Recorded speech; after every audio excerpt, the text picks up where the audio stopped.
Boa tarde a todos. É um prazer estar aqui novamente no Simpósio de Câncer de Mama do Distrito Federal. E o que coube a mim foi falar sobre a paciente com doença HER2 positivo N2-N3, com resposta clínica e radiológica completa após o tratamento neoadjuvante de mama, e eu favorecendo, então, o esvaziamento axilar. Não tenho nenhum conflito de interesse para esse tema, e eu gostaria de começar só lembrando uma frase da Monica Morrow que diz que realmente as opções, as variadas opções para manejo de câncer de mama em relação à axila têm sido tantas que às vezes até nos deixam um pouco confusos. É óbvio que a gente sabe que existe um grande benefício, houve uma grande evolução da dissecção, então, e na época de Halsted, a gente usava, né, o tratamento como única possibilidade de controle loco-regional, fazíamos grandes esvaziamentos, o que gerava grandes transtornos, linfedema para os pacientes, mas desde Juliano a gente sabe que a gente consegue usar realmente o status do linfonodo sentinela como sendo um reflexo do status de toda a axila, conseguindo então reduzir taxas de complicações, linfedemas, seromas, e não tendo a necessidade de fazer grandes esvaziamentos. No entanto, seria muito fácil a gente imaginar que, bom, a axila é positiva, a gente faz o esvaziamento axilar, mas, e que sempre que a axila é negativa, a gente pode fazer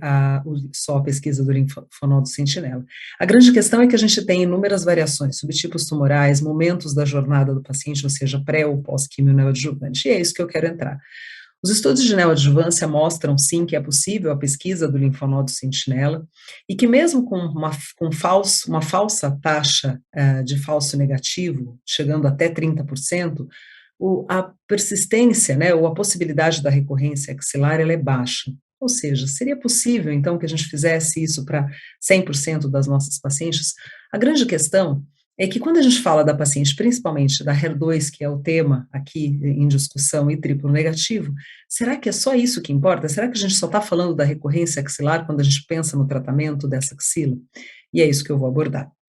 A informação axilar ela é importante para estadiamento loco-regional, óbvio, na decisão de tratamentos, então, antes do tratamento neoadjuvante, e é importante, claro, porque a gente tem uma realidade brasileira que a gente precisa dessa informação, a gente não tem acesso a testes moleculares para todos os pacientes, a gente tem a necessidade, sim, desse tratamento ainda como um tratamento loco-regional, por conta do grande número de pacientes com doenças avançadas que a gente ainda tem no país, mas a gente também tem essa relação da necessidade de uma boa avaliação de resposta ao tratamento, ou seja, causando para a gente diferentes jornadas da paciente quando a gente encontra ainda um tumor residual nessa axila, nas pacientes HER2 ou triplo negativos. E essa que é a grande questão. Então, quando a gente tem a quimioterapia neoadjuvante, os trabalhos mostram, sim, que nós temos a possibilidade, né, então esse trabalho da Galimbert mostrou que com 61 meses de follow-up, a recidiva axilar ela é baixa, quando a gente faz a pesquisa do linfonodo sentinela, mas vejam bem, que a gente sempre tem nos trabalhos a valorização ou a referência de pacientes N1 e N2, a gente está falando aqui de um grupo de N2 ou N3, e que nesses trabalhos, então, que referem o estudo de N1 e N2, sugerem que sim, a biópsia do sentinela é aceitável nas pacientes que se tornam N0 depois da neoadjuvância. E esses são os três grandes estudos, então, o ACOSOGS e 1071, que mostrou essa taxa de falso negativo que realmente é baixa, com a dupla marcação, com a retirada de pelo menos 3 linfonodos. Esse era o N de pacientes, então, quando a gente vai estratificar, então, dentro do nosso assunto, a gente vê aqui que a gente só tinha 38 pacientes clinicamente, que eram que eram clinicamente N2, não tem referência de pacientes N3. No Sentina, nós também temos, apesar dos 900 pacientes incluídos nesse trabalho, a gente tem uma referência realmente de 592 pacientes que fizeram a pesquisa do Sentinela, mais o esvaziamento axilar, e a gente percebe, sim, que realmente o número de linfonodos pode mudar o que a gente encontra nessa axila, ou seja, a taxa de falso negativo era de 7%, com 3 linfonodos, mas ela era de 24% quando era um linfonodo só, e de novo, a gente não está falando aqui de uma especificação, a gente não tem um detalhamento de N2 ou N3, e no FENAC,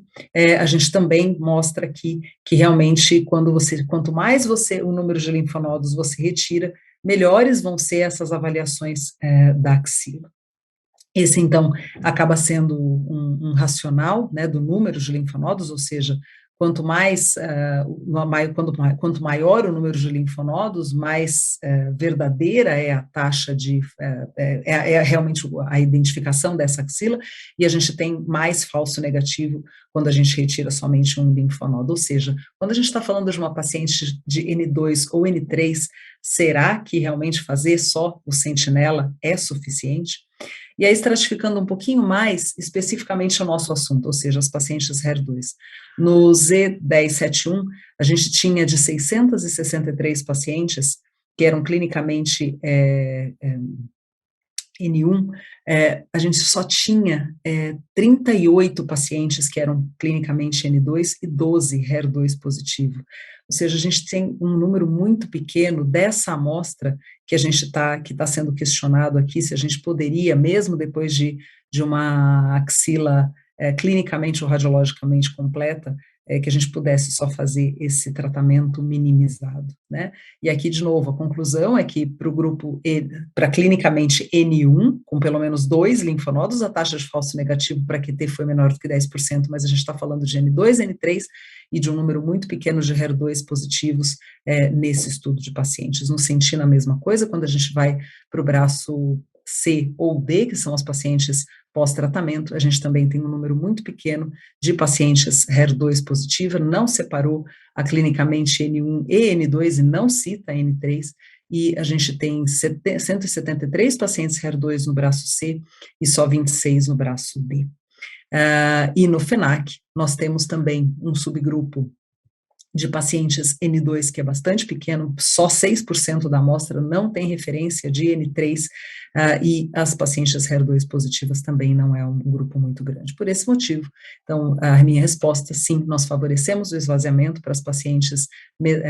clinicamente N2 ou N3, mesmo que a quimioterapia tenha feito efetivamente uma excelente resposta clínica ou radiológica, visto que nós não temos ainda um estudo que defina se